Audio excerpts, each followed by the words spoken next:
Hello everybody, welcome back to the next part of Resident Evil 1 HD Remake Remaster. Playing as Jill.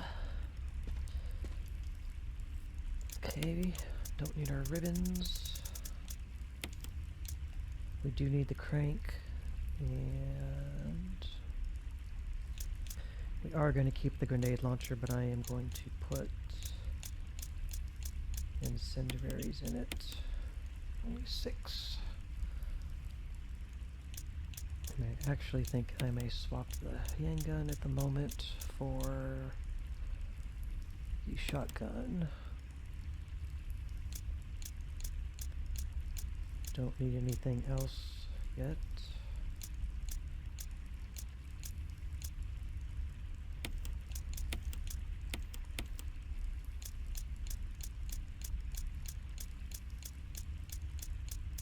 I'm not going to spoil who the last boss is in the game. For those of you that have played this or know Resident Evil, you already know, but I would actually recommend, obviously, you know, keeping the Magnum for the last boss in the game if you can, but this Chippa Double Eagle Derringer would be good to use at the end on the last boss. It's like a one-shot Magnum. It's kind of like an extra. I think it's basically the damage of like a bullet from the Colt Python, which is a Magnum.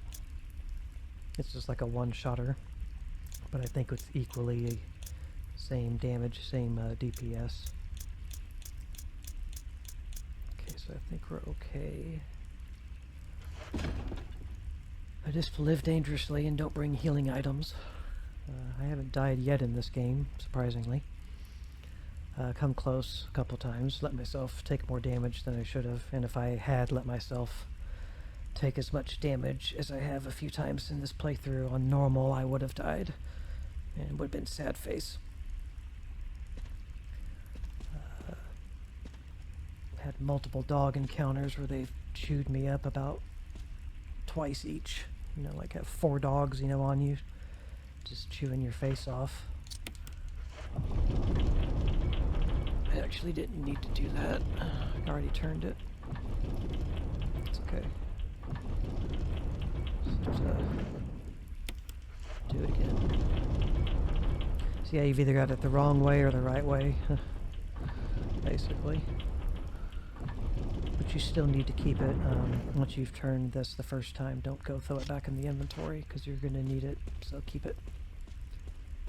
And in the last video, we picked up an herb that was down here on that little rock, so I've already put it in my item box.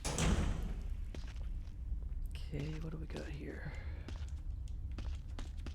Another empty rack for something to sit on. Okay, I'm being a little defensive here because I still don't know if another hunter is going to pop out in my face, which I'm sure they will. There's another boulder. A huge boulder blocks the way. Yep. Uh-oh.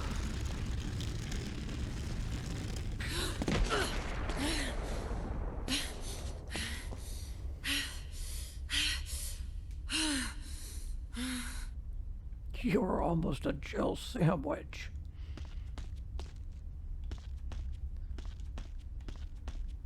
This is another door. That's where we started. This way. What was back where the boulder was? Anything? Better be. Okay, sweet. Give me some shotgun shells for putting up with all that mess. Okay, so I don't know where the boulder went. I guess it's here or something. Like, is that the side of it? I don't know.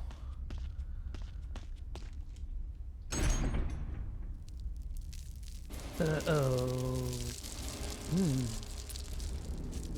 Great. Yeah, run right into it, Jill. Oh, there's one on the ceiling, too. Wow, 2 hits? That was it? Ew. Oh, man, did I get poisoned? Of course. let's leave. I think if you leave, it'll reset it. Yeah, okay, good. And the one that was on the ceiling is gone, so.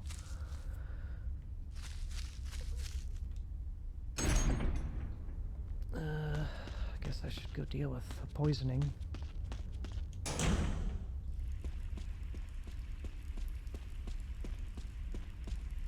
Yeah, there's a normal spider on the ceiling, and he got me. It's no big deal. I got blue herbs. Punches.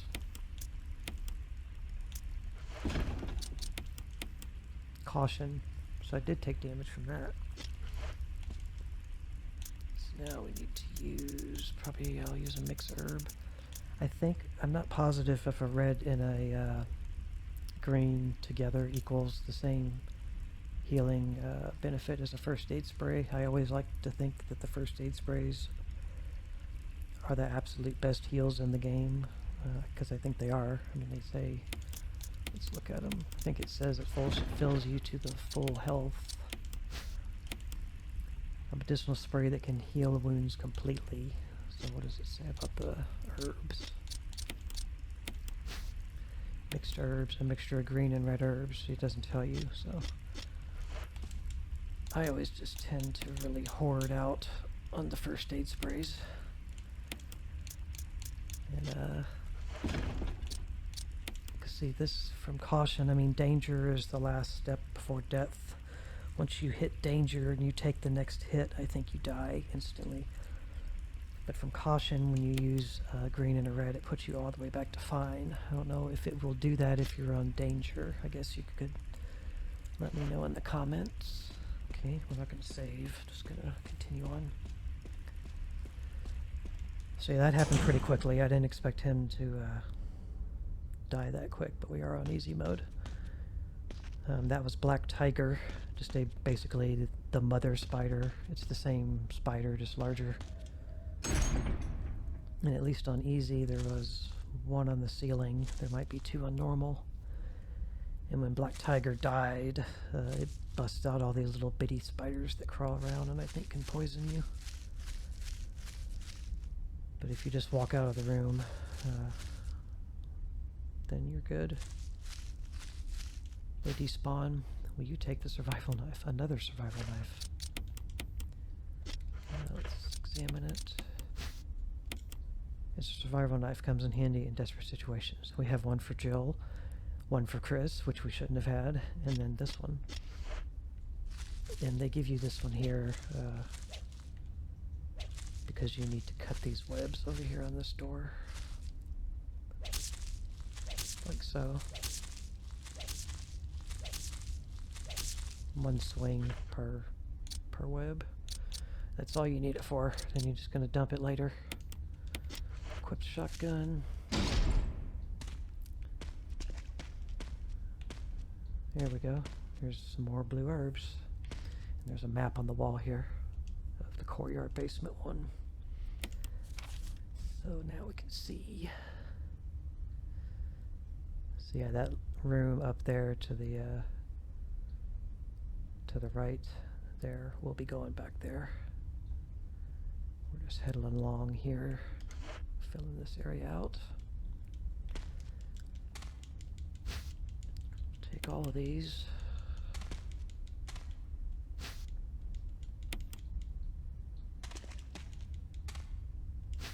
Probably go dump them now. I don't think we're going to run into an item box up there, so I'm just going to run back and deal with it.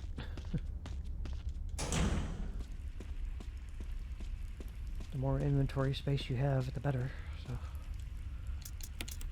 just takes a little extra time to come back.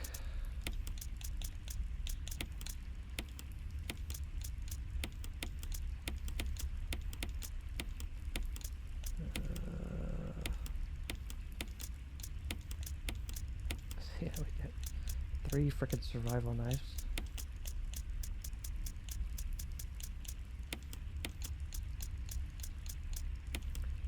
Yeah, it's like the survival knives in Resident Evil 4 and Remake 2 and all that. I mean, those are awesome. Those are what you call good knives. But the knives in Resident Evil 1, HD Remake, Remaster are not that awesome.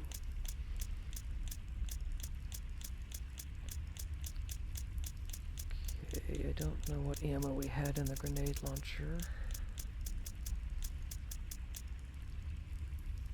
I think I'm gonna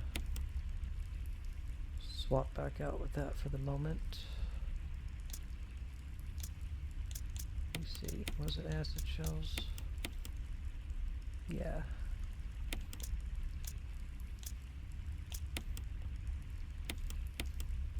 Oh, we had incendiary. That's right, I put incendiary in there. Let's load it back up with the regular grenade. And okay, I guess that's where that would go. I'm just gonna rock that loadout for the moment. Yeah, that Black Tiger fight was really nothing. I only took damage because I was lollygagging.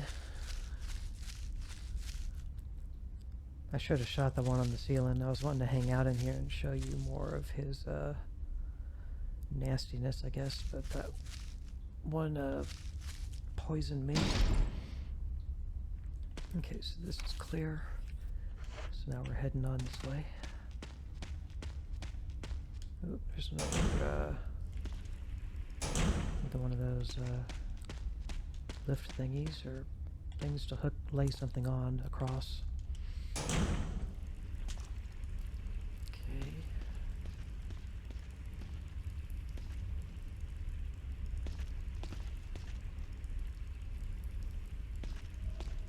Okay, that's another boulder. Another hexagonal. It's over here. Nothing. Spot for the boulder to rest when it comes across over here trying to squish me.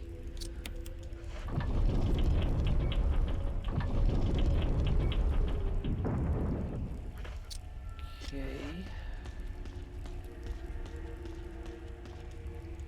Right.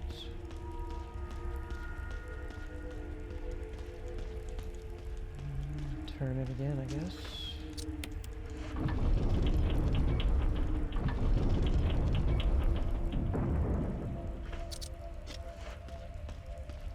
Trying to find out what the trigger is for this thing to start rolling, if it's going to. So turn it again. I think you're supposed to turn this 3 times regardless. Yeah. So when you come up to this the first time, do that 3 times in a row and then you'll be good. There it comes. Gotta go to the right. Okay. So I was correct. There's the landing area. So is there anything behind that boulder? Yes, first aid kit. Nice. You have to examine it and then face the lid on the top, then enter, or press A, then she'll open it. If you try to open it from the view of, I'll show you, she took it out. If you try to open it from the view where the latch is, she won't try to open it. Okay, so now we're gonna go this direction. I think this is clear. Yep.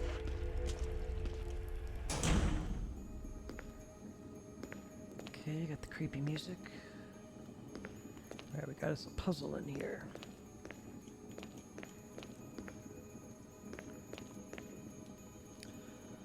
The goddess statue smiles silently back at you.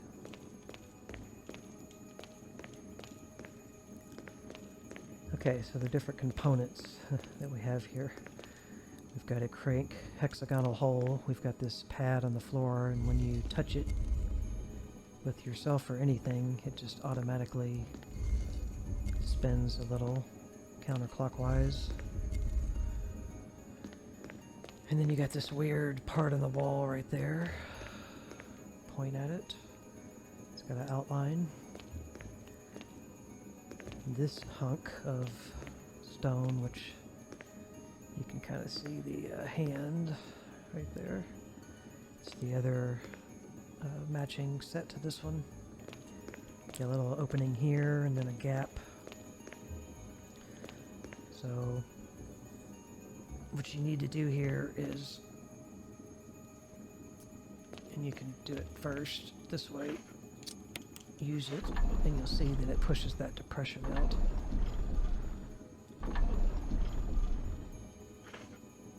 Right, so now it's pressed out. That doesn't help us though, we need to reset it. I'm just showing you what it does.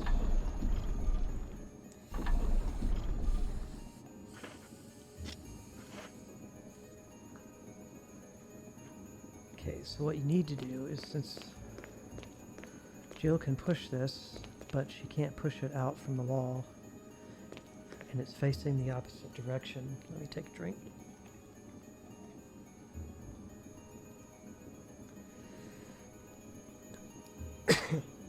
We need to get this thing out here onto here so that we can rotate it.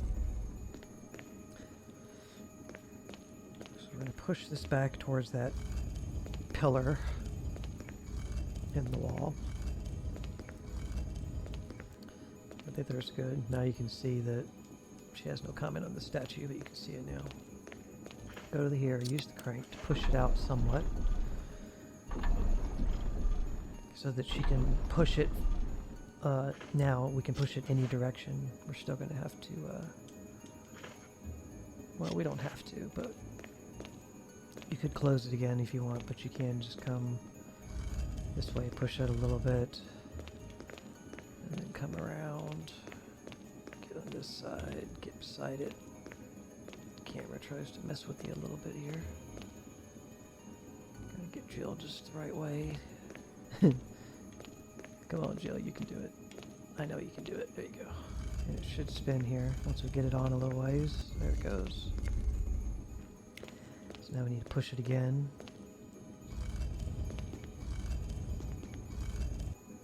And then we push it back on after we spin ourselves.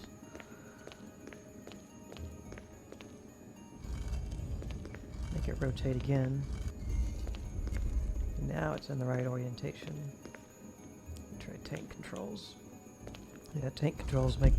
Sorry, I bumped the headphones there. Tank controls make this easier. And then we just want to line it back up into the gap that's over there.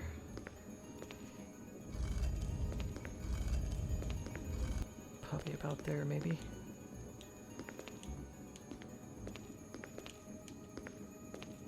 And push it back into the recess. We need to adjust it a little bit more.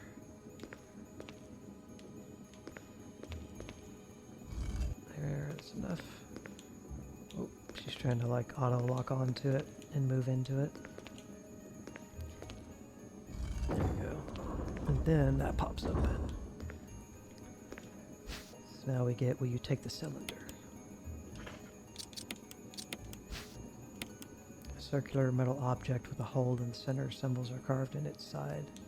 So if you look at this, it's the matching part to that shaft that we found. So we need to go back to that, combine them, and then use it, basically. It's the objective at this point. So, little environmental puzzle. I can appreciate that. I really like games that use the environment that you're in and the objects in its environment. Not really spoiling anything for anybody who knows, but eventually we'll get to a game called Amnesia: The Dark Descent. It's actually the series that followed the Penumbra series that my channel's named after and that we first played. The first series I played on here was the first Penumbra game, Penumbra Overture. And after they did the Penumbra series, they came out with the Amnesia, The Dark Descent, in that game, as well as a little bit in Penumbra. But definitely in Amnesia, they made use of a lot of environmental stuff to solve puzzles and fix things, which is really cool, as well as utilizing inventory puzzle solving like you do a little bit in this game. So I always appreciate that in gaming. It gives it that adventure game feel and that, like, you know, find the right item to solve the solution, you know. Makes you feel like you're doing good in the game when you play. Makes you feel good as a player. Alright, so we need to head back, basically just back all the way. Come back to the item box area, and then we'll go back here, and then we'll mess with the cylinder and the shaft, and then we'll end up fixing the elevator. Or we can just keep, you know, doing this for a while because it's fun.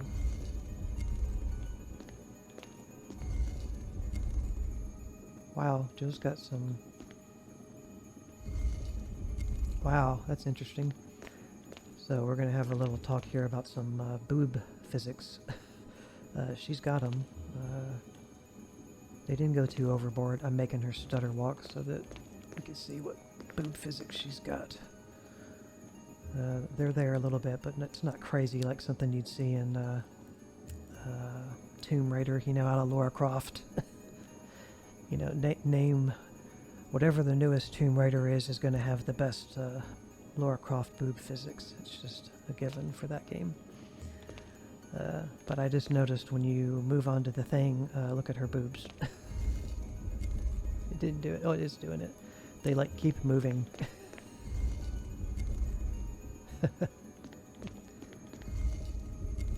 See?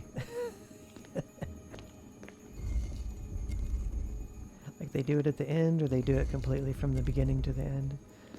So they get a little out of control there. Some games have wild boob physics, so it's definitely something that's pretty funny. Okay, back this way. Yeah, we could have another hunter pop out in front of our face. I shouldn't just be running forward willy-nilly. They just come out of nowhere. Now I just noticed, maybe I've noticed before, but it looks like, where's that angle here? It looks like these might be people-sized cocoons. Just noticed that. Yeah, like that looks like a head and maybe an arm right here. It's kind of non-descriptive. You can't, you can make out the shapes, but whether that's what they are, I don't know. The black tiger spider is definitely big enough to give a human a hard time, I would say.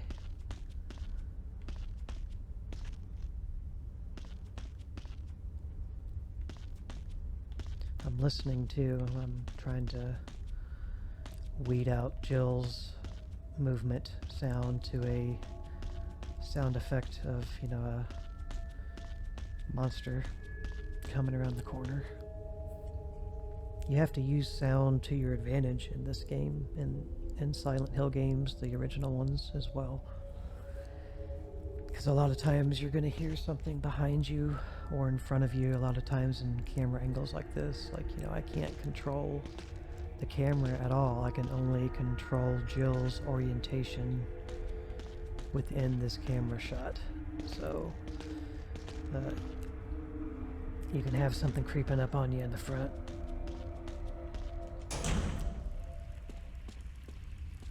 Just imagine, like, for those of you who've played Dead Space, the Dead Space series, imagine playing Dead Space and having fixed camera angles.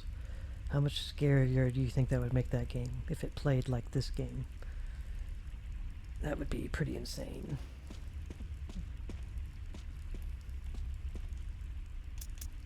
Okay, so we're gonna dump this first aid. I'm not sure about the crank at the moment, if we still need it. We left the shaft in the other spot. That crank we don't need anymore ever.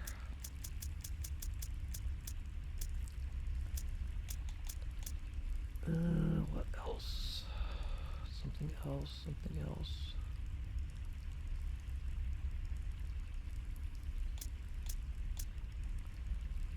Let's Still don't want the handgun right now. The handgun, I mean, we got loads of it just because, I don't know, because it's easy mode. I'll say it's easy mode, not because I'm really good at this game. I'll just say easy mode because it's giving us a lot. That's why we have a lot.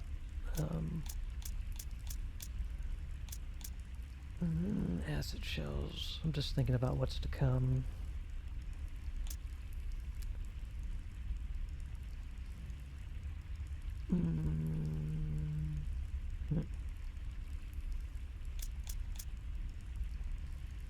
I think I'm going to keep what I got going here. We'll go a little bit further here.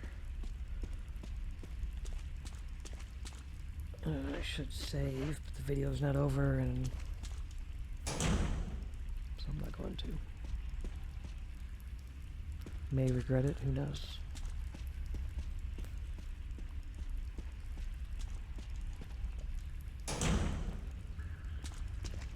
Okay, over here. So we're going to take this now. We need to combine the shaft with the cylinder. Now it's a cylinder shaft. Click on it. Symbols are carved in its side. Will you turn it? Yes. We're just trying to make it match up, I think.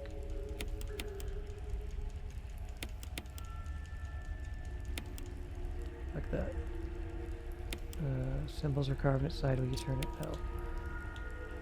So 4, 2, 3, 1. Right. Put it in.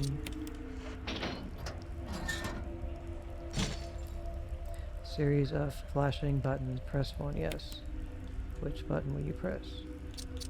4. Which button will you press? 3, 2, 1. Nothing happens. Did I not do it right?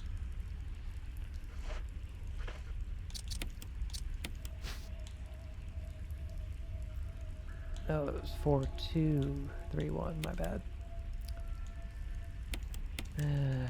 4, 2, 3, 1. 4, 2, 3, 1.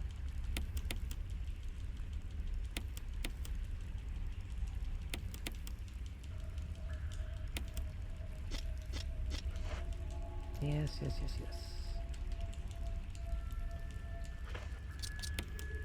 yes. Did it reset? It looked like it was reset. I don't know. We'll see. Damn it. I pressed the wrong button. Gonna do it again. Wow, what a way to end the video.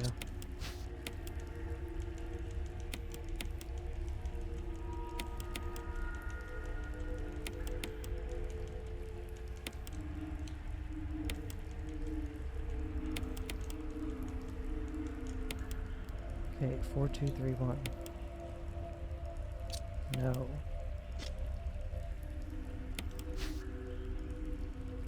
Resets. I don't think it matters maybe if it's lined up.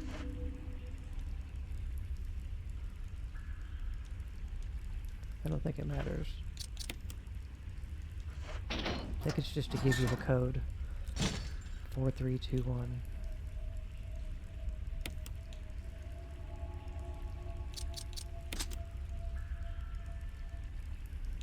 Two, 3. You can't be spammy with the buttons or you'll press the wrong thing. Looks like the power has been restored. That was embarrassing. What, 3 attempts to just do something basic in a video game? Okay. Gonna head back here and we're gonna save and stop the video here. We're getting to the end. And then we'll continue in that elevator.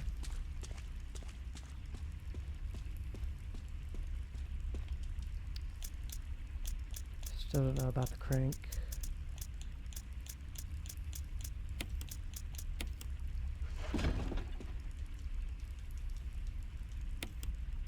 Save our game. I think we're number 18.